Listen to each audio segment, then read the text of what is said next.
Hello everyone, जय हिंद। Welcome to Jha sir academy for IAS. Guys, यहाँ पे आपको सिविल सर्विसेज की प्रिपरेशन कराई जाती है और हेल्प की जाती है कि आपको किस तरीके से प्रिपेयर करना है। यहाँ पे आपको आपकी प्रिपरेशन को एनहांस करने के लिए कुछ फ्री कंटेंट्स प्रोवाइड किए जाते हैं आपकी प्रिपरेशन के लिए। कहाँ पे आपको यूट्यूब प्लेलिस्ट में मिल जाएगा। आप यूट्यूब पे जब जाएंगे तो आपको वहाँ पे वेरियस प्लेलिस्ट अवेलेबल होंगी, जहाँ पे आपको जो डेली करंट अफेयर्स के लेक्चर्स अपलोड किए जाते हैं आपको उनकी प्रॉपर तरीके से प्लेलिस्ट अवेलेबल होगी। उसी के साथ साथ आपको मंथली प्लेलिस्ट भी मिलेगी करंट अफेयर्स की और ईयरली प्लेलिस्ट भी मिलेगी। और साथ ही जो करंट अफेयर्स डेली बेसिस पे आप लोगों को प्रोवाइड किए जाते हैं उन्हीं की फ्री ऑफ कॉस्ट आपको पीडीएफ्स भी दी जाती है हमारे टेलीग्राम चैनल पे। सो गाइज, अगर आपने टेलीग्राम चैनल ज्वाइन नहीं किया है तो तुरंत डिस्क्रिप्शन बॉक्स में जाइए, वहाँ पे आपको लिंक प्रोवाइडेड होगा जहाँ से आप हमारे चैनल को ज्वाइन कर सकते हैं और वहाँ से आप हमारी सारी पीडीएफ्स का एक्सेस ले सकते हैं। और उसी के साथ साथ गाइज, आप लोगों के लिए एक बहुत ही अच्छा इनिशिएटिव स्टार्ट किया गया है मेंस के प्रीवियस ईयर क्वेश्चन एनालिसिस का।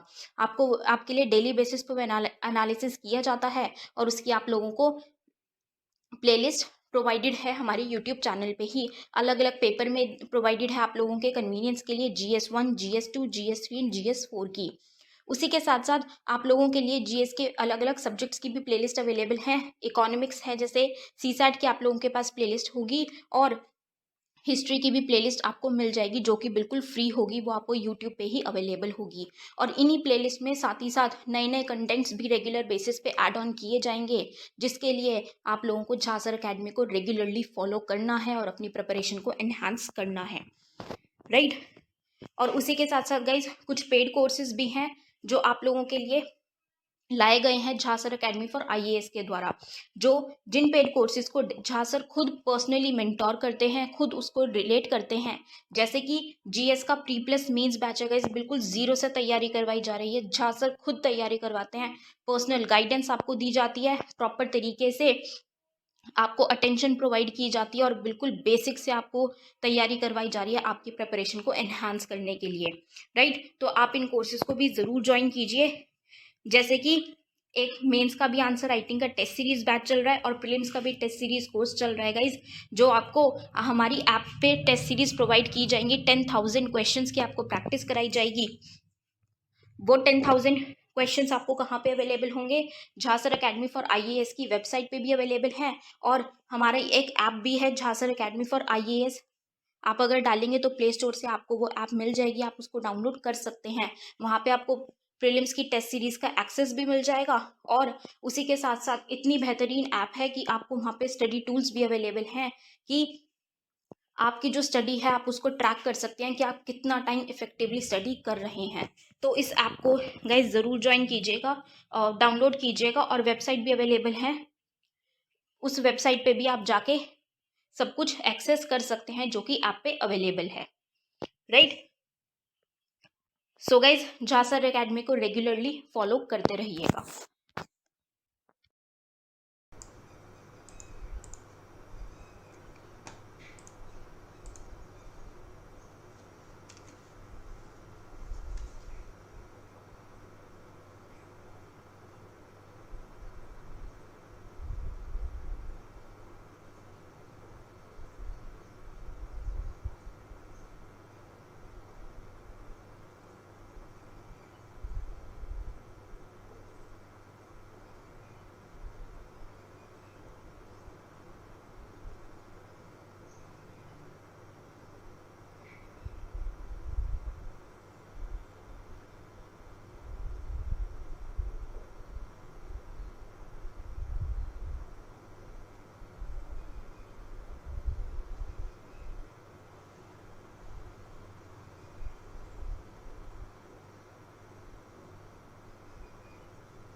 Good morning to all of you. Am I audible to all?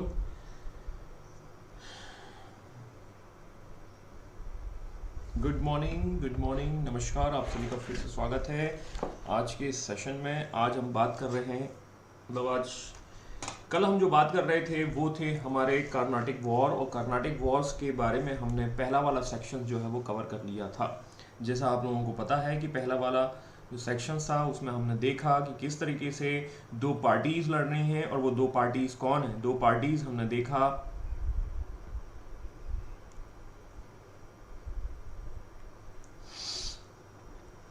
दो पार्टीज लड़ रही हैं and these two parties name is called the Bharat and Pakistan. और यहाँ भारत और पाकिस्तान नहीं है, वो है हमारे फ्रेंच एंड द ब्रिटिशर्स। आप सभी का स्वागत है। Rakesh ji, Sneha, Pinky ji, Shivani and Rajbir ji, good morning, नमस्कार, राधे राधे। और कल हमने जो डिस्कशंस किया था उस डिस्कशंस को हम आगे बढ़ाते हैं और अब उस डिस्कशंस में हम सेकेंड वॉर की ओर जा रहे हैं। अब देखिए, पहला वाला बैटल हमने जब देखा था और पहले वाले बैटल के दौरान हमने ये जानने की कोशिश की थी कि ब्रिटिशर्स और जो फ्रेंच हैं वो लड़ाई कर रहे हैं यूरोप में, ठीक है। और यूरोप में जब लड़ाई कर रहे हैं तो उसका इम्पैक्ट इंडिया में भी देखने को मिल रहा है। इंडिया में इम्पैक्ट दिया, ठीक है, और इंडिया में इम्पैक्ट हुआ। इस इंडिया के इम्पैक्ट की वजह से उनमें बैटल या वॉर जैसी एक्टिविटीज देखने को मिल रही हैं। पहले तो जूता चप्पल से ही काम चल रहा था, हमने छोटा मोटा हमला देखा, लेकिन वो वॉर में कन्वर्ट हो गया and this war is going to settle down with the treaty, ठीक है। मतलब कहीं ना कहीं वो ट्रीटी भी जो है यूरोप में होगी, उसका इम्पैक्ट यहाँ होगा कि भाई अब जो भी जूते चप्पल चल रहे थे, जो भी वॉर जैसी एक्टिविटीज हो रही थी, अब वो नहीं चलेंगी।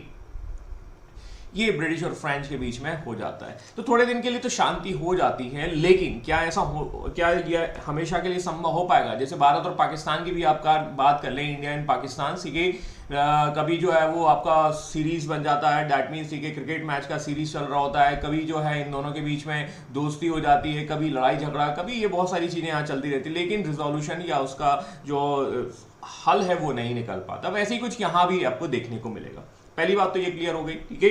दूसरा, आप एक चीज और देखने की कोशिश करेंगे कि जब इनके बीच में जब संधि होती है तो वो ये कहते हैं कि हम जो है, दैट मीन्स कि हम एक दूसरे पर डायरेक्ट जो है वो हमला नहीं करेंगे। डायरेक्ट का मतलब है सीधा जूता नहीं फेंकेंगे, ठीक है, एक्चुअली हम घुमा के जूता फेंकेंगे। या हम ऐसा कहें कि ब्रिटिशर्स और फ्रेंच जो हैं वो एक दूसरे के प्रतिद्वंदी तो हैं, लेकिन अब ये लोग जो हैं इंडिया में हैं और इंडिया के रूलर्स के कंधे पर बंदूक रखकर गोली चलाएंगे। तो इंडिया के जो भी रूलर आपको देखने को मिलेंगे, उन रूलर्स पर ये क्या करेंगे, अपना प्रभाव छोड़ेंगे और ये रूलर्स जो है फिर इस तरीके से इंपैक्ट करने की कोशिश करेगा। तो मोटे तौर पर हम कह सकते हैं कि इंडिया के जो नवाब हैं या जो राजा हैं या उनकी पॉलिटिक्स में इंटरप्ट करने वाले हैं और ये इनकी जो पॉलिटिक्स होगी उस पॉलिटिक्स की वजह से ये आमने सामने आ जाएंगे। तो I hope this point is very very clear to all of you. और ये पॉइंट क्लियर है तो हम आगे बढ़ेंगे सेकंड की ओर। ये हम पहला वाला बैटल देख चुके थे और एक्स-ला-सापेल, यूरोप में अंत, और इस तरीके से अब हम सेकंड बैटल की ओर जा रहे हैं। तो देखिए, पहला वाला बैटल हमने कब खत्म किया? तो ऑलमोस्ट, ठीक है, दैट इज इन द पिछली ये 1748 में जब ट्रीटी बनती है, ठीक है, तो ये वाला बैटल शांत हो जाता है, लेकिन जल्दी ही हमें सेकंड वाला बैटल देखने को मिलता है। सेकेंड वाले बैटल का बैकग्राउंड मैंने आपको ये बताया है। सीधी सीधी बात है कि अब ये डायरेक्ट लड़ाई ना करके, दैट मींस, ठीक है, they will not fought in front of the peoples, ठीक है, डायरेक्ट लड़ाई ना करके ये इंडियन पॉलिटिक्स में क्या करेंगे, इंटरप्ट करेंगे। और इंडियन पॉलिटिक्स में जब इंटरप्ट करेंगे तो ये फिर से आमने सामने आ जाएंगे। मतलब दूसरे राजा या दूसरे शासक के कंधे पर बंदूक रखकर ये जो है लड़ाई लड़ने वाले हैं। अब ये सिचुएशन, ये सिनारियो क्या होगा वो हम थोड़ा सा देखते हैं, ठीक है। तो हम देखेंगे कि ब्रिटिश और अंग्रेजी जो है भारत की आंतरिक राजनीति में विपरीत पक्ष लेते हुए, French continue to take the opposite side in of the internal politics of the India which result in the second Carnatic war. हमने देखा कि ये भारत की पॉलिटिक्स में इंटरप्ट करेंगे और जब इंटरप्ट करेंगे तो बैटल आपको देखने को मिलेगा, ठीक है साहब। यहां पर हम देख लेते हैं। अब होता यह है कि जब इंटरनल पॉलिटिक्स में ये भाग लेते हैं तो they are going to participate in the groupisms. मतलब एक नहीं, दो ग्रुप्स बन जाएंगे, कुछ ब्रिटिशर्स को सपोर्ट करेंगे, कुछ फ्रेंच को सपोर्ट करेंगे, और यहां पर जो है डुप्ले जो है मुजफ्फर जंग चंदा साहिब को सपोर्ट करता है, ठीक है। अब ये जो लाइन है इसको आप पढ़ते रहना, लेकिन मैं इसको कुछ इस तरीके से समझा देता हूं, ठीक है। तो ये आपको देखने को मिलेगा। तो there are the two states in Indian territory. हमारे भारत के जो टेरिटरी है उसमें दो स्टेट है, ठीक है। एक है हैदराबाद और एक है कर्नाटक, ठीक है, या कर्नाटक वाला रीजन। कल मैंने आपको फर्स्ट वाले बैटल के दौरान इसके बारे में डिस्कशन किया था। अब होता यह है कि हैदराबाद और कर्नाटक में भी लड़ाई चल रही है। हैदराबाद कर्नाटक में नहीं, एक्चुअली हैदराबाद में लड़ाई चल रही है, ऐसा कहें तो ज्यादा बेहतर होगा। And they are fighting for the power, ठीक है, मतलब कहीं ना कहीं जो है पावर के लिए लड़ाई चल रही है।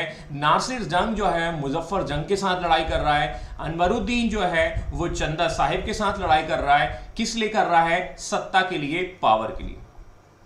चुनाव खत्म हो गए हैं बंगाल के, लेकिन अभी भी लड़ाई झगड़ा जारी है, ठीक है। अरे भाई एक्सेप्ट कर लो भाई, हो गई हार हो गई है और अब आपका अपना काम करने दो, बट नहीं, हम तो नहीं मानेंगे, ठीक है। ऐसे ही जो है ब्रिटिश और फ्रेंच जो है वो नहीं मान रहे हैं, और पहले वाला बैटल जो है हमने देखा, अब लेकिन वो सेकंड बैटल की ओर जा रहे हैं। तो नासिर जंग जो है मुजफ्फर जंग के साथ जो है वो युद्ध कर रहा है, उसका कारण है पावर और वो है सत्ता। यहाँ पर अनवरुद्दीन जो कि हैदराबाद के कर्नाटक के क्षेत्र में है, और वो चंदा साहिब के साथ यहाँ पर आपको फाइट देखने को मिल रही है।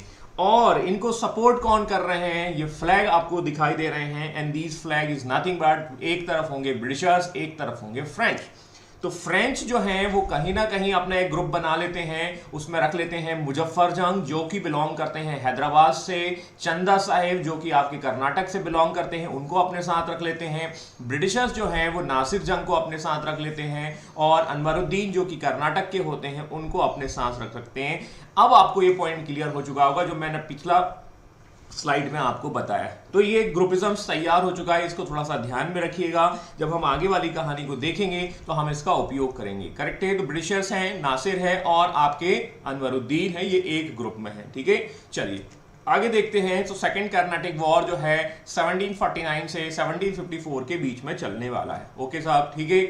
अब होता यह है कि यहाँ पर इंडियन पॉलिटिक्स, मतलब इंडियन पॉलिटिक्स में कुछ घटनाएं चल रही हैं, और इंडिया की पॉलिटिक्स में यहाँ उत्तराधिकारी के लिए संघर्ष चल रहा है। जैसे आप देखते हैं कि भारत की पॉलिटिक्स में आप देख रहे थे कुछ लोग जो है वो चुनाव की बात कर रहे थे, वायलेंस आ रहा था, वो वायलेंस भी खत्म नहीं हो रहा। तो पॉलिटिक्स जो है वो एक साथ रहती नहीं है, और वो हमेशा ऐसी घटनाएं देखने को मिलती हैं।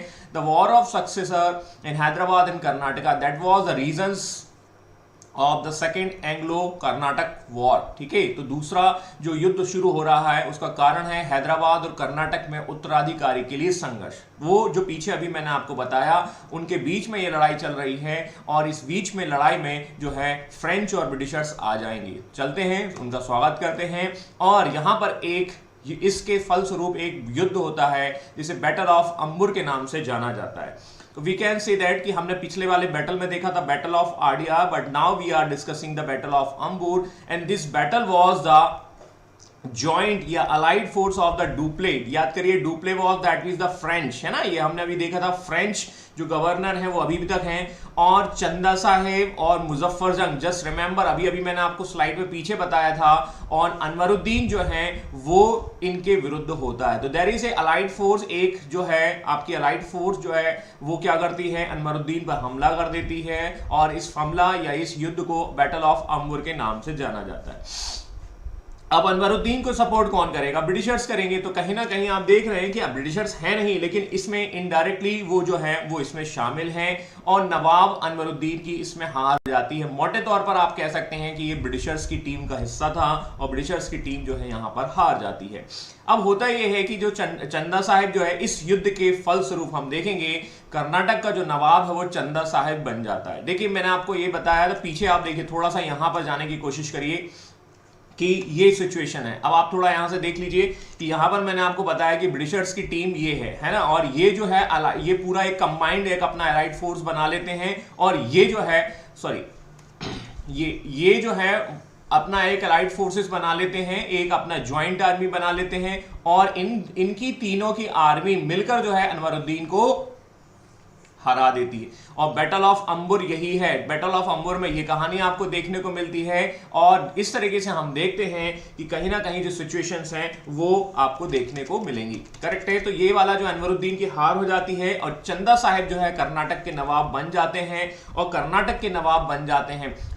इधर अब देखेंगे ये कर्नाटक का हुआ। अब यहां पर जो है नासिर जंग की मृत्यु के बाद मुजफ्फर जंग शासक बनता है। तो देखिए दोनों सिचुएशंस आपको देखने को मिल रही हैं, कर्नाटक की भी और आपकी हैदराबाद की। ऐसी सिचुएशंस लगातार चल रही हैं, और लगातार ये सिचुएशंस जो हैं वो आपको देखने को मिल रही हैं। तो we can say that there is interruptions of the Britishers and the French politics, और यहां पर हम देखते हैं कि इन दोनों दोनों सत्ताओं में, दोनों घटनाओं में जो है फ्रेंच जो है और वो उनके सहयोगी जो है सफल होते हैं। मतलब मोटे तौर पर हम कह सकते हैं जो फ्रेंच जो है वो थोड़े पावरफुल यहां पर दिख रहे हैं, ठीक है। लेकिन यहां पर रॉबर्ट क्लाइव जो है, रॉबर्ट क्लाइव 1750 के आसपास जो है वो यहां पर आपका देखने को मिलेगा, वो ऑरकॉट पर कब्जा कर लेगा। कल मैंने आपको बताया था ऑरकॉट जो है वो हमने कैपिटल में भी देखा था, हमने कर्नाटक के कैपिटल के फॉर्म में देखा था। और वो ये क्या करता है, वो एक कॉन्स्पिरेसी टाइप से करता है और कॉन्स्पिरेसी करने के तहत जो है चंदा साहेब को जो है मरवा दिया जाता है। He was that is associated, ठीक है। मतलब कहीं ना कहीं जो है चंदा साहेब जो है यहां खत्म हो जाएंगे और मोहम्मद अली को अपना एक नया रूलर बना देंगे। तो देखिए यहां पर क्या हो रहा है, हम ओवरऑल ये समझेंगे ब्रिटिश और फ्रेंच जो है वो आमने सामने हैं। ब्रिटिशर्स की टीम जो है थोड़ा सा वीक हो जाती है और फ्रेंच की टीम जो है वो यहां पर जीत जाती है। दैट मींस ठीक है वो विजय प्राप्त कर लेती है। लेकिन यहां पर ब्रिटिशर्स का रॉबर्ट क्लाइव जो है वो क्या करता है, कॉन्स्पिरेसी करता है और ये हैदराबाद और कर्नाटक की पॉलिटिक्स में क्या करता है, इंटरप्ट करता है। और इंटरप्ट करने के फलस्वरूप ये वाली कहानी आपको देखने को मिल रही है, ठीक है। अब जब हम देखते हैं कि यहां पर इंटरप्शन जो है रॉबर्ट क्लाइव का हो रहा है, फ्रेंच यहां पर बैकफुट पर आ चुके हैं, तो इसी वजह से हम देखते हैं कि फ्रेंच के बैकफुट पर आने की वजह से फ्रेंच की जो कंपनी है वो नाराज हो जाती है और वो क्या करती है, दैट मींस कि they are that sending a new governor, बोला तुम्हारा ट्रांसफर कर देते हैं झुमरी तलैया में और उसको हटाकर एक नया आ जाता है जिसका नाम है दैट इज फ्रेंच नया गवर्नर है गोदेह्यू, दैट इज गोदेह्यू, दैट इज जो एक नए गवर्नर आते हैं और थोड़े से डिफेंसिव होते हैं। और ये डिफेंसिव गवर्नर जो है वो अंग्रेजों के साथ ट्रीटी कर लेता है और वो ट्रीटी का नाम है treaty of Pondicherry. And this treaty of Pondicherry is indicating the end of the war. जो हमने जीता, जो हमने पीटा, जो हमने मारा, जो हमने लिया, वो एक दूसरे को वापस कर देंगे। ओवरऑल आपको ये समझना है कि देखिए कर्नाटक और हैदराबाद के बीच में लड़ाई चल रही थी और उस लड़ाई में ब्रिटिश और फ्रेंच जो है वो भी अपना क्या है पार्टिसिपेशंस कर रहे हैं।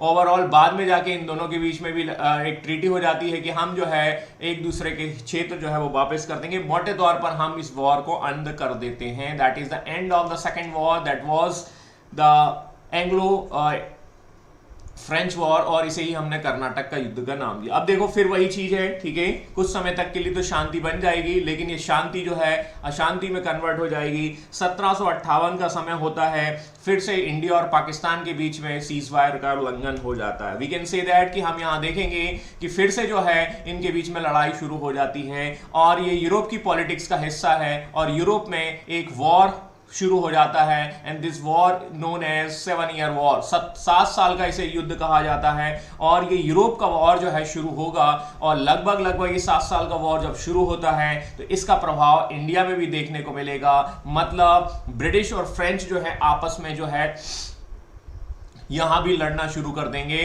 रॉबर्ट क्लाइव जो है इसी के तहत क्या होगा, चंद्रनगर पर कब्जा कर लेगा। अब देखिए Robert Clive that is the Britishers, ठीक है, वो फ्रेंच पर अटैक करने की कोशिश कर रहे हैं और यहां पर हम देखेंगे 1757 में ये तनाव शुरू हो जाता है। इसका रीजन 7 ईयर वॉर होता है। तो 7 ईयर वॉर मतलब 7 साल तक चल रहा है। वो टेंशन वाला जो माहौल है वो कहां पर है, वो आपको वहां देखने को मिलेगा यूरोप में। उसका प्रभाव आपको यहां पर देखने को मिलेगा, उसका प्रभाव आपको वॉन्डी वॉश में देखने को मिलेगा। और 1760 वॉन्डी वॉश की एक लड़ाई होगी। ये लड़ाई इंडिया में होगी, ध्यान देना, ये लड़ाई इंडिया में होगी और ये लड़ाई जो है इस लड़ाई में फाइनली हम देखते हैं the defeat of the French. French यहां पर हार जाएंगे लेकिन अभी भी युद्ध खत्म नहीं हुआ है और ये यूरोप में जो युद्ध होगा वो खत्म होगा ट्रीटी ऑफ पेरिस के नाम से, ठीक है। तो ट्रीटी ऑफ पेरिस के द्वारा खत्म होगा। तो देखिए यहां पर थोड़ा सा सिचुएशन ये है कि पहला हमने देखा बैटल ऑफ आर्डियर, बैटल ऑफ अंबोर और नाउ द बैटल ऑफ वॉन्डिवाश। ये तीनों बैटल अलग अलग फर्स्ट, सेकेंड और थर्ड वाले में हो रहे हैं। और 22 जनवरी 1760 में वॉन्डिवॉश के द्वारा फ्रेंच का वॉश हो जाएगा। फ्रेंच यहां हार जाएंगे। लेकिन अभी ये युद्ध खत्म नहीं हुआ है क्योंकि सेंट्रल लेवल पर आपको पेरिस की लड़ाई देखने को मिलती है, आपको यूरोप की लड़ाई देखने को मिलती है। और फाइनली इस ट्रीटी ऑफ पेरिस के द्वारा ये बात की जाती है कि फ्रेंच जो है वो 2-4 जो उनकी जो जगह है वहीं पर रहेंगे। और ये 2-4 जगह कौन सी हैं, पौंडीचेरी, कराईकल, माहे और यनाम। ये आपको पता है, मैंने आपको बता दिया है मैप में, ठीक है। तो इस तरीके से मोटे तौर पर हम देख सकते हैं कि फ्रेंच जो है वो यहाँ पर डिफीट हो जाते हैं। I hope you have understand the situations, ठीक है, फर्स्ट सेकंड थर्ड वॉर, और इन तीनों वॉर का परिणाम ये होता है कि फ्रेंच जो है उनका वॉश हो जाता है, वो खत्म हो जाते हैं, और वनडी वॉश से हम देखेंगे ब्रिटिश जो है फिर से उभर कर आते हैं। 1760 में ये खत्म हो जाता है बैटल, ठीक है। अब देखिए 1760 में तो खत्म हो चुका है, लेकिन इसके बैकग्राउंड में जानने की कोशिश करिए क्यों ये जीत गए, क्यों ये जीत गए। तो यहां पर आप देखिए 1757 क्या हो चुका था, आंसर आएगा यस। हमने ऑलरेडी देख लिया है कि 1757 में हमने बैटल ऑफ प्लासी को जीत लिया है, और बैटल ऑफ प्लासी में हमने बंगाल पर अपनी जीत हासिल कर चुके हैं। तो now they are very very confident कि हम जो है जो फ्रेंच को हराने में कैपेबल होंगे। फ्रेंच जो हमारे प्रतिद्वंदी हैं, तो they are getting that is the basically energy from the 1757 and this energy is going to conquer, that means कि ये एनर्जी जो है आपको हेल्प करेगी 1760 में जीतने में। तो ये एक बहुत बड़ा कारण होता है। और यदि आपने थोड़ा सा गौर फरमाया होगा, जब मैं आपको बैटल ऑफ प्लासी में पढ़ा रहा था तो मैंने आपको बताया था कि इससे मिलने वाला जो धन है, दैट मीन्स ठीक है, इससे जो मिलने वाला धन है, जो भी आपको पैसा मिला है, उस पैसे का उपयोग जो है वो आप किसको यूज करेंगे, बैटल ऑफ वॉन्डी वॉश को जीतने में। और बैटल ऑफ वॉन्डी वॉश से फ्रेंच का वॉश हो जाता है। तो this is the very connecting scenario, ठीक है। थोड़ा सा आपको कनेक्ट करना पड़ेगा, और कनेक्टिंग करने के बाद आपको ये सारी सिचुएशंस देखने को मिलेंगी। अब देखिए 1761 याद करो, बैटल ऑफ पानीपत। और बैटल ऑफ पानीपत क्या है, battle of Panipat that was Maratha, और हमने देखा था अहमद शाह अब्दाली। क्या ब्रिटिशर्स का लेना देना है, लेकिन कोई लेना देना नहीं। लेकिन आप देखेंगे उसका बेनिफिट जो है वो किसको मिल रहा है, उसका जो बेनिफिट है वो आपको ब्रिटिशर्स को मिल रहा है। और यहां पर भी हम देखते हैं कि दैट मीन्स ठीक है वो इनके लिए पॉजिटिव संकेत की ओर आता है। करेक्ट है। Now this is the time to discuss the why the French is going to fail, ठीक है। क्यों फ्रेंच फेल हो गए या ब्रिटिशर्स क्यों सक्सेस हो गए, अब हम उनके बारे में बात कर लेते हैं। देखिए सबसे पहली बात तो करें the English were the commercially and as a naval power were superior to the French।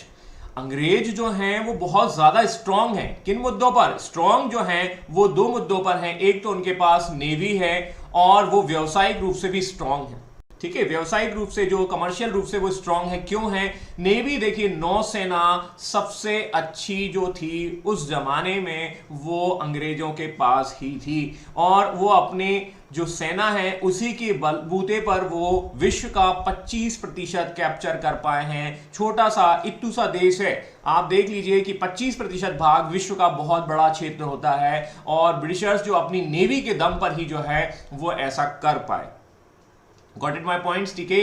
तो navy was very very strong, और फ्रेंच इसके आगे कुछ नहीं लगते थे, दैट्स वाई जो है वो जीतने में सफल रहे। दूसरा हम देखेंगे कमर्शियल, एक कंपनी है, ठीक है, एक प्राइवेट कंपनी है, ठीक है। प्राइवेट कंपनी क्या होता है, प्राइवेट कंपनी जो है वो एम्प्लॉय का पसीना निकाल देती है, चूस लेती है बिल्कुल उसको, ठीक है। वैसा वाला काम ये करने की कोशिश कर रहे हैं।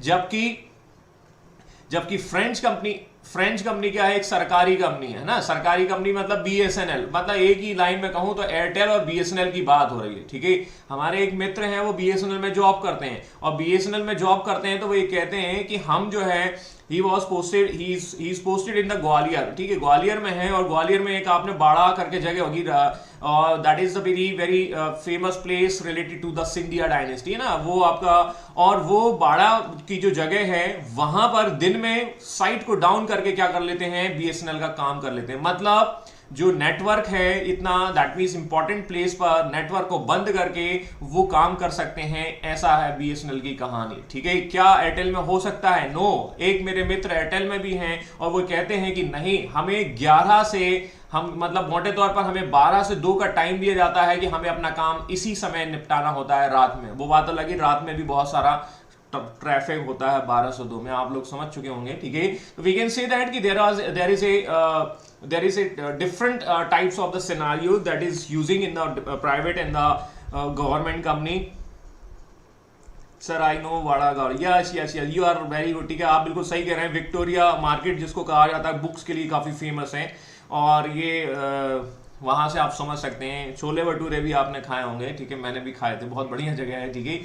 तो अब हम देखते हैं कि तो मतलब दैट मींस कि they are very very powerful. There was lack of the support to the French from the governments, and there was a difference opinion between the French general. अब देखिए क्या होता है कि फ्रेंच सरकार को जो है वो समर्थन नहीं मिलता है, ठीक है। फ्रेंच सरकार को समर्थन नहीं मिलता है, और समर्थन नहीं मिलता है मतलब कह सकते हैं गवर्नमेंट, ये वही चीज है ना, मतलब कहीं ना कहीं क्या होगा भाई, आपको वॉर डिक्लेयर करना है, वॉर डिक्लेयर करने के लिए क्या करना होगा, आपको वहां पर चिट्ठी भेजनी होगी, भाई वहां फोन तो कर नहीं सकते थे, ठीक है, या व्हाट्सअप कर नहीं सकते थे, वहां से चिट्ठी जा रही है, चिट्ठी का जवाब आ रहा है कि भैया आपने इसमें 10वीं का मार्कशीट नहीं लगाया, 12वीं का नहीं लगाया, ये वाला पैसा नहीं मिलेगा, आपने ये वाला पिछला वाला नहीं दिया, वॉर नहीं करने देंगे, है ना। जब तक क्या है कि अंग्रेज क्या कर रहे हैं, अंग्रेज आपका एक चाटा मारकर निकल चुके हैं, ठीक है। तो कहीं ना कहीं देखेंगे, हम देखेंगे, और ब्रिटिश जनरल्स के बीच में भी आप देखेंगे मतभेद। देखिए आपने देखा डुप्ले और गोंदे, दैट मींस कि ये दोनों के दोनों की जो आइडियोलॉजीज उसमें डिफरेंसेस हैं, ठीक है। ट्रांसफर हो गया, और वो एक डिफेंसिव है, एक एग्रेसिव है, और ये इनके घटना के पीछे रिस्पॉन्सिबल हो गया।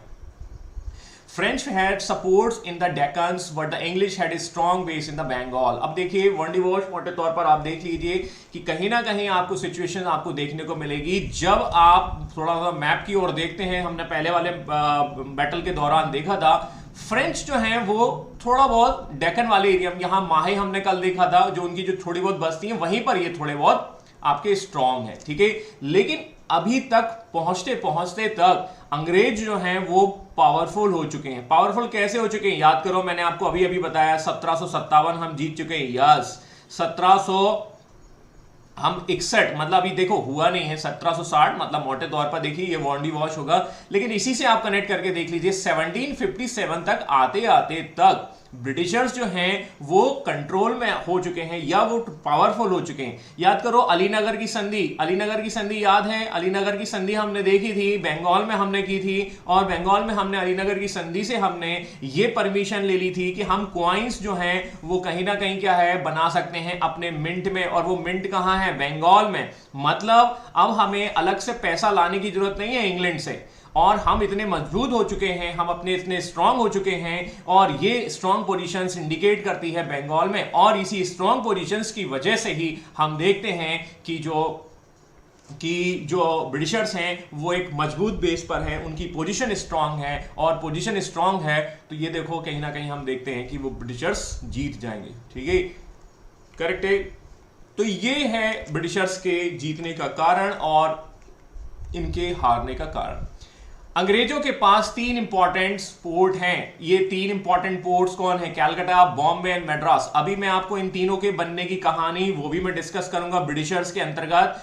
और फ्रेंच के पास केवल एक इंपॉर्टेंट पोर्ट है, वो है पौंडीचेरी। तो भैया 3:1 है ना, आप समझ चुके होंगे फ्रेंच और ब्रिटिश, ठीक है। तो ये कहानी भी आपको समझ में आ चुकी होगी, ये तरीके से हम देख सकते हैं। अब हम बात करने वाले हैं फ्रेंच से निकलकर ब्रिटिशर्स की, और हमारे कैप्टन रसल जो हैं वो अब कह रहे हैं कि अब हमारी बारी है, स्वागत नहीं करोगे तो आप मुस्कुरा दीजिएगा और इनका स्वागत कर दीजिएगा, क्योंकि भाई साहब ने हमारे पर लगभग 200 साल तक शासन किया है, क्या हम उन्हें 20 मिनट जो है नहीं दे सकते, ठीक है। तो this is the next scenario after the Dutch, after the Portuguese और उसके बाद फ्रेंच, और अब हम बात करने वाले हैं ब्रिटिशर्स की। तो मुस्कुराकर इनका स्वागत कर दीजिएगा। देखिए अब देखिए सिनारियो को समझ लीजिए, मध्यकाल से हम थोड़ा सा क्या है मॉडर्न एज की ओर भी चल रहे हैं। हमारा मेन टॉपिक है मॉडर्न इंडिया, है ना, ध्यान दीजिएगा मॉडर्न इंडिया है। लेकिन मॉडर्न इंडिया से मैंने चीजों को कनेक्ट करके कहां से लेके आया हूं, मध्यकाल से, वो मैं कनेक्ट करते हुए मॉडर्न इंडिया की ओर बढ़ा हूं।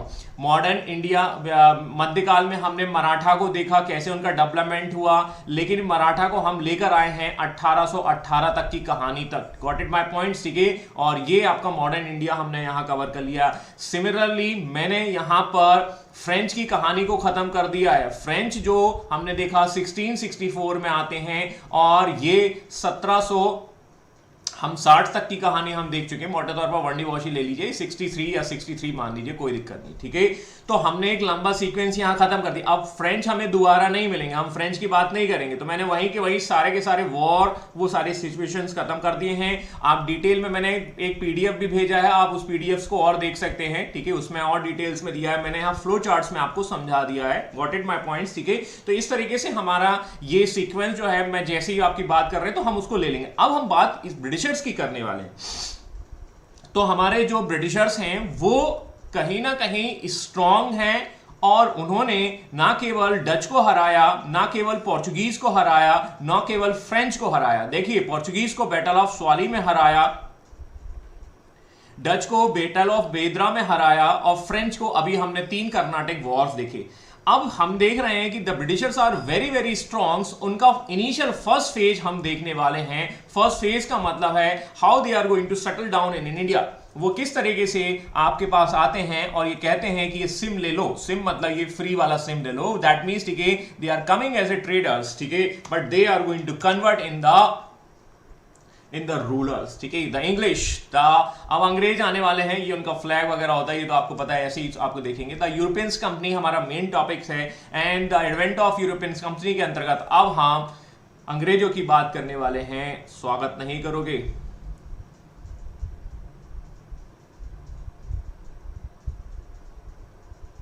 ओके ओके ओके राजीव जी, अभी डेट्स इतनी ज्यादा याद नहीं हुई हैं, बट हाँ स्टोरी समझ आ गई। देखिए, डेट्स जो हैं वो कहीं ना कहीं थोड़ा सा कनेक्ट करना पड़ेगा। मैं आपको एक छोटा सा उदाहरण देख लेता हूँ। यस, मैं समझ गया था, वो हद की जगह याद है, ठीक है।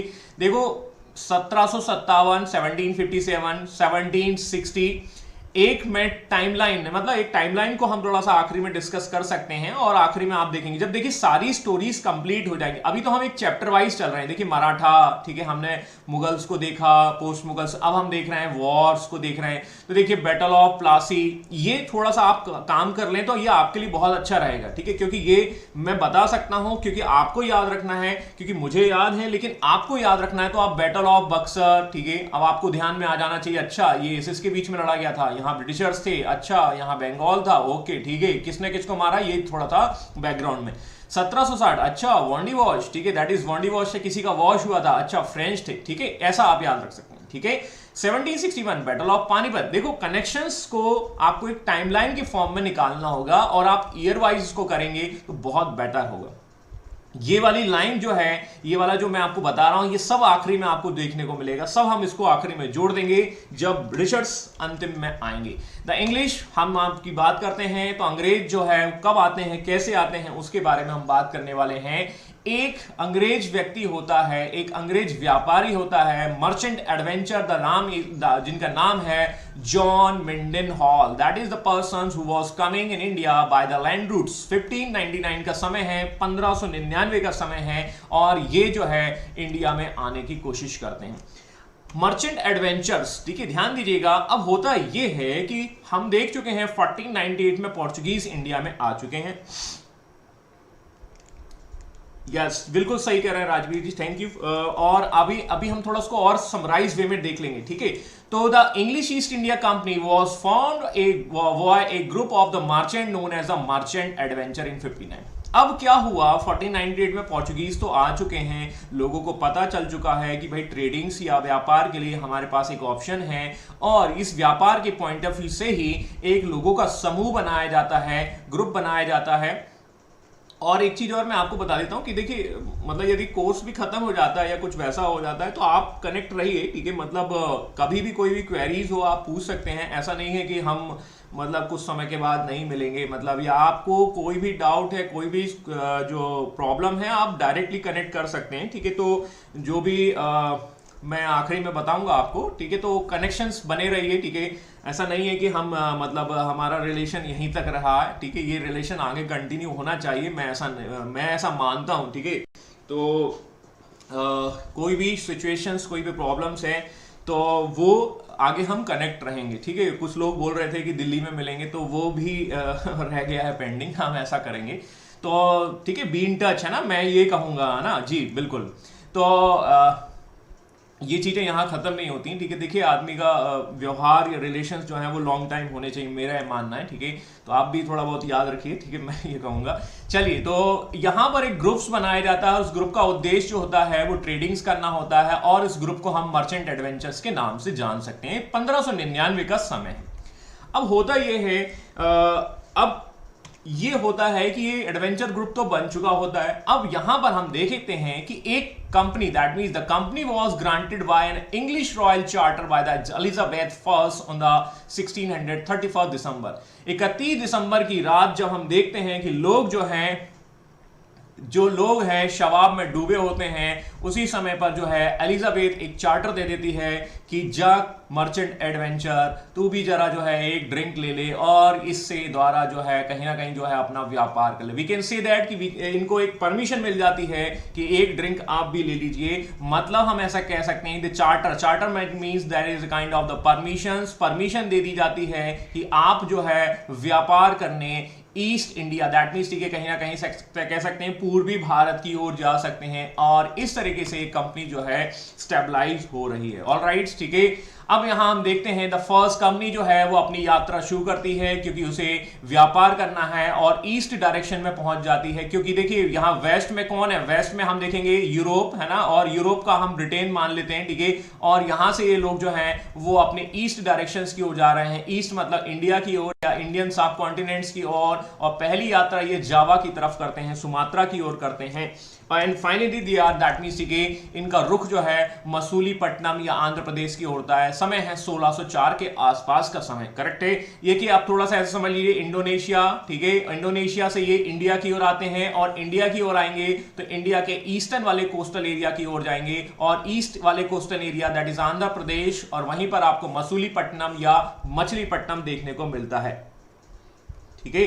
तो ये आपको पॉलिटी में मिलेगा, बिल्कुल सही बोल रहे हैं राजवीर जी, आपको ये सिचुएशंस वहां से आपको पता होगा, तो मैंने इसीलिए इस पर ज्यादा चर्चा नहीं की। Charter means kind of the permissions, एक प्रकार का अंग्रेज जो कुछ भी काम करते हैं वो कहीं ना कहीं क्या है, वो नियम कानून के आधार पर करते हैं। वो आप पर जो है आप पर एक चपेट भी लगाएंगे, चपेट मतलब समझते हैं, दैट मींस एक चाटा भी मारेंगे तो बोलेंगे नहीं एक काम करते हैं कि इस एंगल से, इस जगह से, इस तरीके से आपको चपेट मारेंगे और ये हम इस कानून बना देते हैं, ठीक है। तो इस तरीके का अंग्रेजों का काम होता है।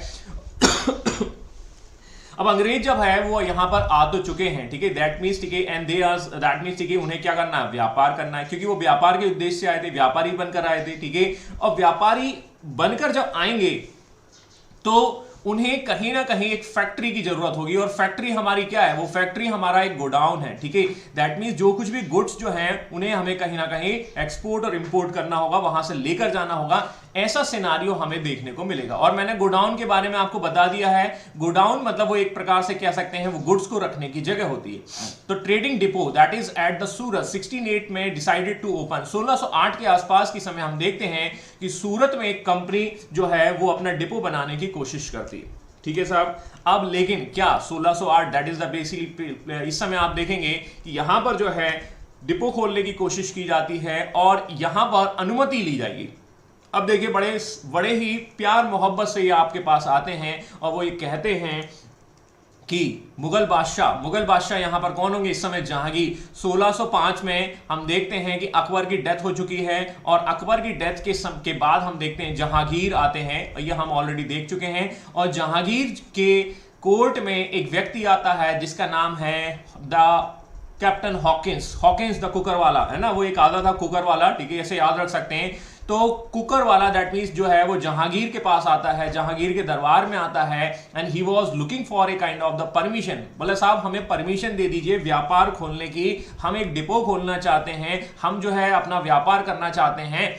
लेकिन जहांगीर जो है बोलता अच्छी बात है, बहुत बढ़िया है, ठीक है, हम आपकी जो है कहीं ना कहीं क्या है मदद करेंगे और आपको हम परमिशन भी दे देते हैं। लेकिन धीरे धीरे हम देखते हैं कि पोर्चुगीज का इंटरप्शन ज्यादा होता है। अब पुर्तगाली 1498 में आ चुके होते हैं और 1608 के समय की बात है, दैट मींस कि 1608 तक की बात है। और पुर्तगालियों का याद करिए, पुर्तगालियों का हमने देखा था एक आर्मडा काफिला करके एक उनका एक कंसेप्ट चलता था, या शिप को आने ले जाने से लेकर जो है वो काम करते थे। जो भारत के व्यापारी हुआ करते थे उनका सामान जो है, उनका जो गुड्स है उसको लाने ले जाने के लिए इन शिप का उपयोग किया जाता था। पुर्तगाली जो हैं उनका प्रभाव मुगल दरबार में बहुत ज्यादा था। क्यों? क्योंकि मुगल दरबार में जहांगीर के लिए वो क्या है, बहुत सारे वो आपके गिफ्ट लेकर आते थे, बहुत दैट मींस गिफ्ट लेकर आते थे, और उन गिफ्ट से जहांगीर खुश हुआ करता था। और जहांगीर जब खुश होता था तो क्या होता था, वो वही करता था मोटे तौर पर जो पोर्तुगीज जो है वो जानते थे, या पोर्चुगीज जो है वो कहीं ना कहीं चाहते थे।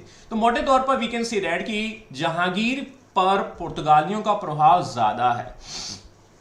और जो अंग्रेजों का प्रभाव है वो अचानक से नहीं बन पाएगा। तो वी कैन सी दैट कि दे वर दैट मींस ठीक है not getting the that is the permissions from the for tradings, मतलब कहीं ना कहीं जो है वो व्यापार करने की उनको अनुमति नहीं मिल पाती। मतलब पुर्तगालियों की साजिश जो है इस वजह से क्या होता है, इनकी परमिशंस को नहीं दिया जाता।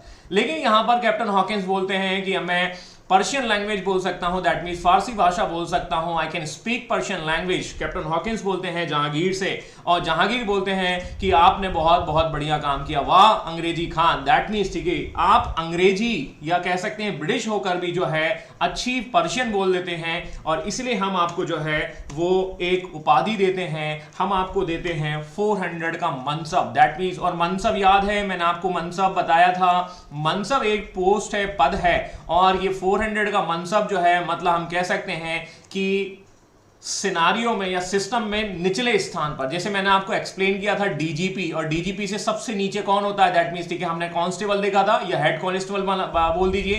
तो हेड कांस्टेबल की पोस्ट दे दी जाती है किसको, ये हॉकिंस को। हॉकिंस मतलब कौन, कुकर वाला।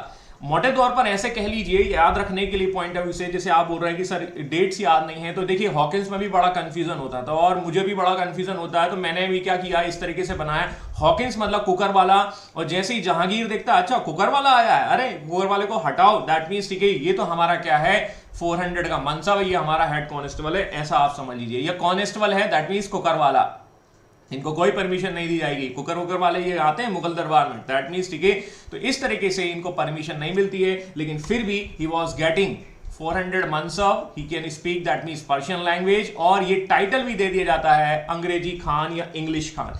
This kind of the title that was accepted by the captain Hawkins, और ये कहानी जो है आगे बढ़ती है। अब जो परमिशन थोड़ी बहुत मिल रही थी वो पुर्तगालियों की वजह से नहीं मिली। क्या अंग्रेज इससे संतुष्ट होंगे? बिल्कुल नहीं होंगे भैया, ये तो आपको पता है कि 1947 तक रहेंगे, तो उनके बनने की कहानी जो है आगे हम देखते हैं। ठीक है, तो ये कहानी हमने देख ली है, दैट मींस ठीक है अंग्रेजी खान जो है उनको परमिशंस नहीं मिलती। लेकिन आप देखते हैं कि बैटल ऑफ स्वाली, अब देखो 1608 में ये परमिशन इनको नहीं मिली, ऐसे आप मोटे तौर पर समझिए।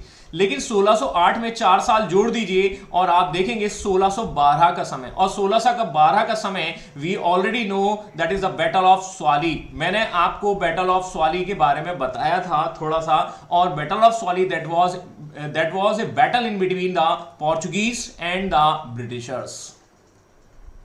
अंग्रेज और ब्रिटिशर्स के बीच, अंग्रेज और पोर्चुगीज के बीच में के बीच में एक बैटल लड़ा जाएगा, और ये बैटल है बैटल ऑफ स्वाली। ये बैटल ऑफ स्वाली जो है वो सूरत के पास में एक जगह है, वहां पर लड़ा जाएगा।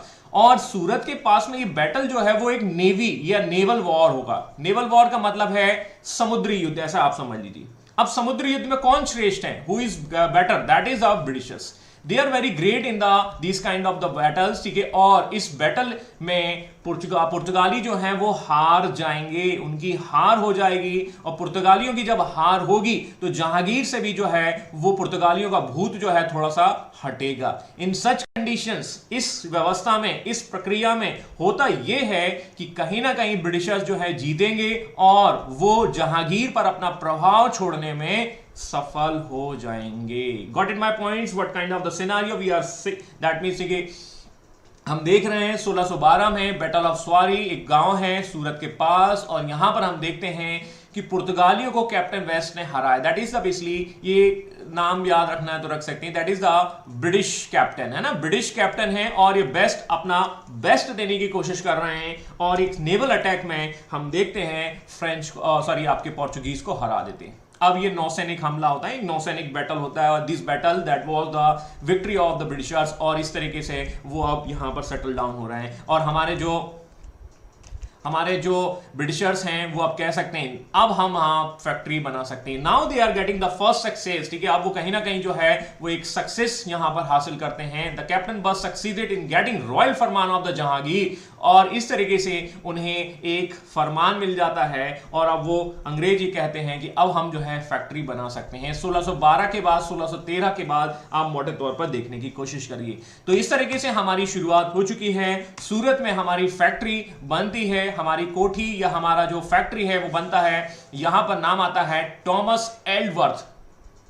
टॉमस एल्वर्थ नाम के व्यक्ति जो हैं he was contributing this kind of the factory in the Surat. और अब सूरत में सूरत बदल चुकी है, अब सिचुएशन बदल चुकी है। ये सूरत वही थी जहां पर कोई हमें देख नहीं रहा था, अब हम सूरत में अपनी फैक्ट्री बना सकते हैं, ऐसा ही प्रभाव हो चुका है। तो देखिए समय ना एक सा होता है, देखो आगे क्या होता है। ये कोरोना वाला समय भी चला जाएगा और एक सिचुएशन ऐसी आएगी कि सारी चीजें हो जाएंगी। तो बी पॉजिटिव, ठीक है। और अंग्रेज जो है अपनी फैक्ट्री स्थापित करने में सफल हो जाते हैं। Now this is a time the all area controlled by the Surat. अभी तक अंग्रेजों की जितनी भी मतलब जो भी व्यापार था वो यहीं से कंट्रोल किया जाने लगा। और सूरत जो है एक मिनट,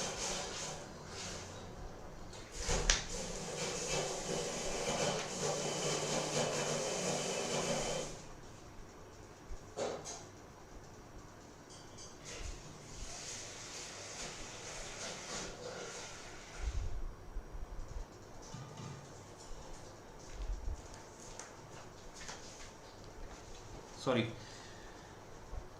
अब आप देखेंगे कि सूरत जो है वहां आप देखें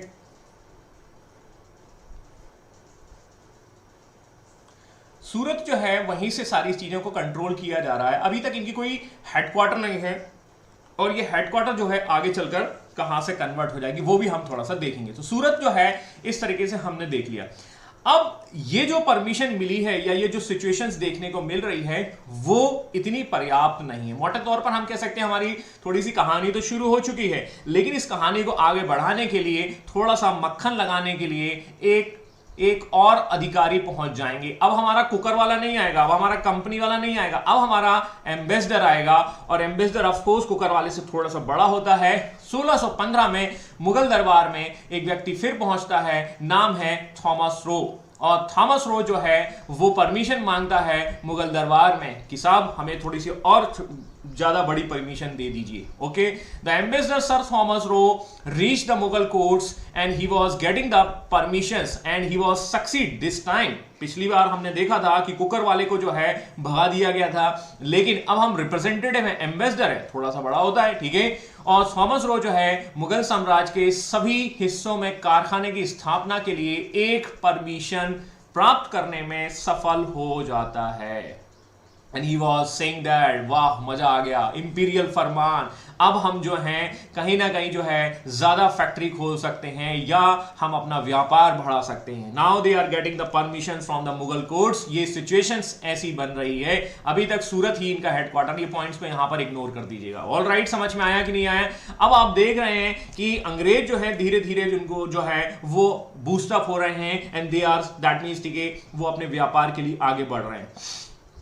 अब एक सिचुएशन और देखने की, जानने की कोशिश करिए कि याद करो जियो है ना, मैं आपको जियो की ओर लेके जाता हूं। जियो ने क्या बोला, 3 महीने के लिए फ्री में आप हमारा सिम यूज करिए, फ्री में हमारा 3 महीने सिम यूज करिए। और जैसे ही आपको आदत पड़ेगी हम क्या करेंगे, आपसे बोलेंगे 499 का रिचार्ज कराइए। मतलब मुझे पता नहीं है, लेकिन मतलब मोटे तौर पर आप याद रखिए कि ठीक है, मतलब 499 का रिचार्ज। तो पहले आपको फ्री की आदत डाल रहे हैं, ठीक है। तो अंग्रेज भी क्या कर रहे हैं, धीरे धीरे क्या कर रहे हैं, ट्रेडिंग्स के तौर पर आ रहे हैं। परमिशन नहीं मिली, ओके कोई बात नहीं, बैटल किया, वॉर किया, है ना, बोला हमने ठीक है नहीं किया, दैट मीन्स हम तो प्यार मोहब्बत से मान रहे थे, वॉर किया, अब परमिशन मिल गई, फरमान मिल गया। और फरमान जब मिल गया तो कहीं ना कहीं सिचुएशंस जो है वो अब धीरे धीरे कन्वर्ट होगी। तो वही चीज है, जियो कंपनी को थोड़ा सा बैकग्राउंड में याद रखिएगा, क्योंकि जियो का काम या जियो का सिनारियो आप लोगों ने देखा है। समझ में आया कि नहीं है? और कैसे वो आपको फ्री की आदत डाल देते हैं। और जैसे ही आप 1 GB सुबह नाश्ते में, है ना, 2 GB दैट मीन ब्रेकफास्ट जो आपका लंच हो जाता है, ठीक है, 1 GB 2 GB और 3 GB जैसे ही आपकी खाने की आदत पड़ जाती है, वो धीरे से बोलते हैं प्रीमियर रिचार्ज करना है 499 का। और ये 499 का रिचार्ज आगे चलकर शायद 5000 का हो जाए, क्योंकि जब तक आते आते तक एयरटेल खत्म हो जाए, है ना, एयरटेल खत्म हो जाएगा। BSNL का आपको पता ही भाई, अभी अभी कहानी है ग्वालियर के बाड़े की बता दी है, ठीक है। VI का आपको पता ही है, ठीक है, VI विक्ट्री करते तो रहते, लेकिन ऐसा कुछ है नहीं है, ठीक है। तो मोटे तौर पर ये कंपनी भी आगे चलकर खत्म हो जाएंगी। तब एक ही कंपनी बचेगी, वो है कौन, अंग्रेज। और अंग्रेज इस समय पहुंच गए हैं मसूलीपट्टनम में। तो चलते हैं हम लोग मसूलीपट्टनम की ओर। 1616 Masulipatnam, that is the eastern area, और कंपनी जो है वो अपनी फैक्ट्री स्थापित करने की कोशिश कर रही है, and they are going to stabilize first factory in the south. The name is called Masulipatnam. At this time, the company used to buy cloths from the local weavers and the export to the Persia. अब ये क्या है भाई? देखिए मैंने आपको बताया ये ट्रेड कर रहे हैं, केवल प्योर ट्रेड, और इनका काम क्या है? एक्सपोर्ट और इंपोर्ट। ये बस क्या कर रहे हैं? शिप में कोई भी माल जो है, जो भी आपका गुड्स उन्होंने लिया इंडिया के बुनकर से, ध्यान देना, स्थानीय बुनकर मतलब इंडिया के बुनकर, ये लिया 10 रुपए में लिया और अपने शिप पर रखकर वो उसको कहां लेके चले गए? यूरोप लेके चले गए या पर्शिया लेकर चले गए, और उसे उन्होंने 20 रुपए में बेच दिया। डबल मुनाफा कमा रहे हैं, मोटे तौर पर आप इतना ही समझ लीजिए। तो कंपनी यहां पर शासन करने नहीं आई थी इस समय। वो तो क्या देखा? उसने देखा कि यहां के लोग जो हैं वो कैसे हैं, ये आपस में लड़ते रहते हैं। एक काम करते हैं, हम इन पर शासन करते हैं, इन्हें पहले फ्री की आदत डालो, ठीक है, याद करो जियो कंपनी, और फिर जैसे ये आदत हो जाएगी फिर उसके बाद हम देखते हैं कि जैसे ये लोग टिकटॉक बनाने लगे, समझ गए होंगे, ठीक है, टिकटॉक बनाने लगे, फिर हम इनको 2 GB 3 GB का जो है रिचार्ज करने के लिए कहेंगे। कंपनी भी ऐसा ही कुछ कर रही है। कंपनी भी जो कह रही है वो यही बोल रही है, बोला यार एक काम करते हैं, अभी व्यापार करते हैं, ठीक है, धीरे धीरे देखते हैं, समझते हैं, और फिर जैसे ही इनका टिकटॉक में गड़बड़ करेंगे फिर हम उनको 2 GB 3 GB करने की कोशिश करेंगे। ठीक है, तो टिकटॉक तो अभी बंद हो चुका है, ठीक है, नाचना गाना बंद अभी बंद नहीं हुआ है, तो आप समझ चुके हैं, ठीक है, इतना अंदर तक घुस चुका है वायरस, ठीक है, मतलब वो कोरोना वाला नहीं, ये टिकटॉक वाला वायरस, ठीक है। तो अब हम देखते हैं कि कंपनी जो है वो अपने एक गियर में आ चुकी है, दैट मींस कि अपनी स्टेज पर आ चुकी है, और इसी समय एक चमकता हुआ फरमान आपके पास पहुंच जाता है कि आपको 499 का रिचार्ज कराना होगा, आप प्रीमियम आपको मेंबरशिप लेनी होगी, ऐसा ऐसा, ठीक है, ओके। 1632 गोल्डन फरमान, ये क्या है? गोल्डन फरमान जो है एक गोलकुंडा के सुल्तान के द्वारा दिया जाता है 1632 में। अब अंग्रेज जो है वो चाटुकारिता में बहुत आगे हैं, ठीक है, हमारे अंबानी साहब भी कम नहीं है, ठीक है, आप मतलब आप समझ गए होंगे, ठीक है, तो वही चीज है। और ये कंपनी से क्या करते हैं, ये कहीं ना कहीं क्या है, कंपनी इनसे एक फरमान लेने में, दैट मीन्स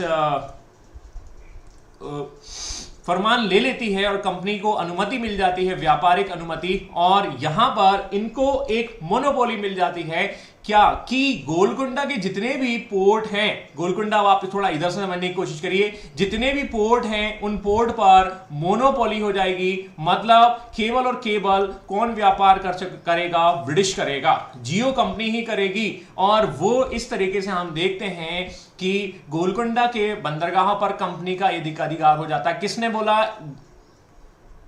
सुल्तान ने बोला, और सुल्तान कौन है? गोलकुंडा का। तो वी कैन से दैट कि सीधी सी बात है कि अब कोई और कंपनी व्यापार नहीं कर पाएगी। क्या एयरटेल करेगी? बोला नहीं करेगी। क्या आपका बीएसएनएल करेगी? भैया वो तो वैसी सरकारी है, ठीक है, वो तो कर ही नहीं पाएगी। और वीआई और बाकी डोकोमो वोकोमो का तो आपको पता ही होगा। तो कंपनी केवल बची है कौन सी? जियो, मतलब कहां पर? गोलकुंडा के पोर्ट पर। ऐसा फरमान दे दिया गया है सरकार के द्वारा। अब सरकार जो है केवल एक ही कंपनी को स्पेक्ट्रम बेचेगी। आपको पता होगा 5G का स्पेक्ट्रम केवल एक ही कंपनी ने खरीदा है। आप मेरा इशारा समझ चुके होंगे और आप लोग की कहानी को भी समझ चुके होंगे। गोल्डन फरमान। इस तरीके से 1633 तक आते आते तक कंपनी क्या करती है? अपना यहां पर फैक्ट्री खोल देती है।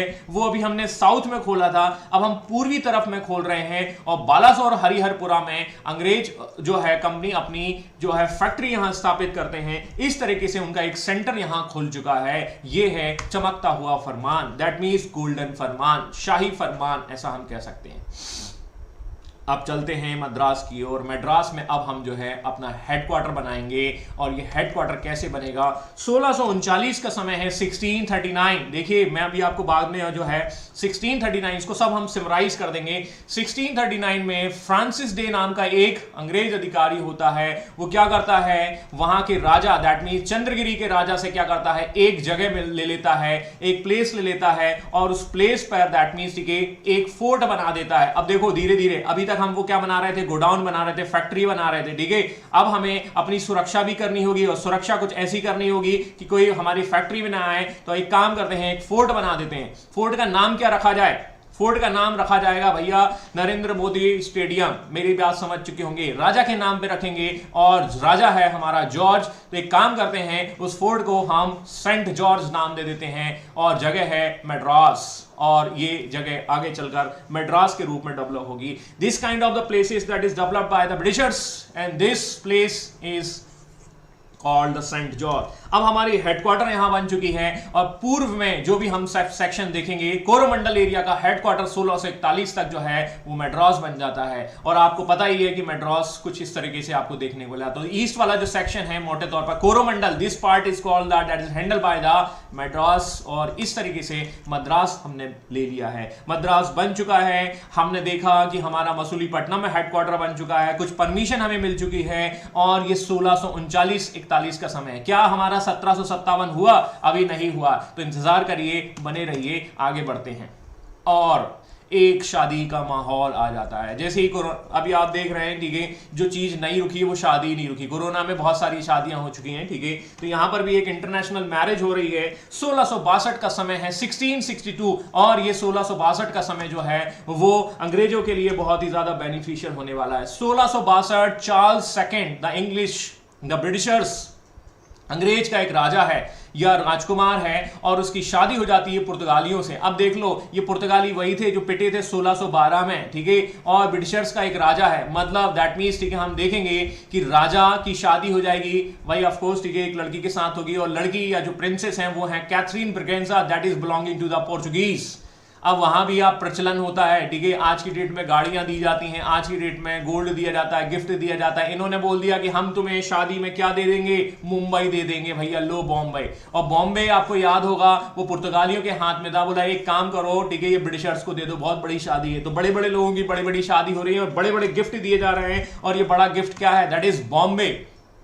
दहेज के रूप में चार्ल्स सेकंड को बॉम्बे नाम का आइलैंड मिल जाता है, सालसिट भी कह सकते हैं, करेक्ट है, ठीक है, सालसिट आइलैंड या Bombay, that was given to the Britishers. और इस तरीके से हम देखेंगे प्लेन में भी शादी नहीं रुकी। हाँ जी, बिल्कुल सही कहा आपने, ठीक है। तो इस तरीके से आप देख रहे हैं कि भाई शादी नहीं रुक रही है, यहां भी नहीं रुक रही है, और पुर्तगाली जो है वो बॉम्बे दे देते हैं इतना। अब देखिए, राजा जो है उसकी नई नई शादी हुई है, तो शादी हो गई है, तो वो बॉम्बे का क्या करेगा? बोला बॉम्बे तो उधर है, मैं वहां तो नहीं जा सकता, एक काम करता हूं, मैं इस बॉम्बे को जो है किराए पे दे देता हूं कंपनी को दे दिया जाता है 10 पाउंड जो है एनुअली चार्जेस, हम ऐसे कह सकते हैं, 10 पाउंड हमें मिलेगा किराया, और बॉम्बे को कंपनी को दे दिया जाता है। समझ में आया होगा भाई, शादी हो गई है तो भाई वो क्या करेगा, वो बॉम्बे का क्या करना है, ठीक है, दैट मींस वो अपनी रानी के साथ रहेगा, ठीक है, ये बॉम्बे का क्या करेगा? एक काम करते हैं, इसको रेंट आउट कर देते हैं, ओके 10 पाउंड हम देंगे, कंपनी बोलती है ठीक है साहब। तो इस तरीके से आप देखिए, बॉम्बे भी मिल गया, मद्रास भी मिल चुका है, ठीक है। अब आप कहानी समझ चुके होंगे कि इस तरीके से कहानी जो है वो बढ़ेगी, ठीक है। बॉम्बे में गेरोल्ड लॉन्गियर नाम के व्यक्ति होते हैं, उनको वहां का गवर्नर बना दिया जाता है, ही बिकेम द गवर्नर, ठीक है, उनको गवर्नर बना दिया जाता है। और इस तरीके से Bombay that is become the headquarter of the west coastal area. अब आप देखिए, मद्रास बन चुका है, ठीक है, यहां पर बॉम्बे आ चुका है, अब क्या बचता है? कोलकाता, ठीक है, बॉम्बे डन, देखिए दैट मींस मद्रास डन, ठीक है। अब हम बात करेंगे कोलकाता की बारी है, ठीक है।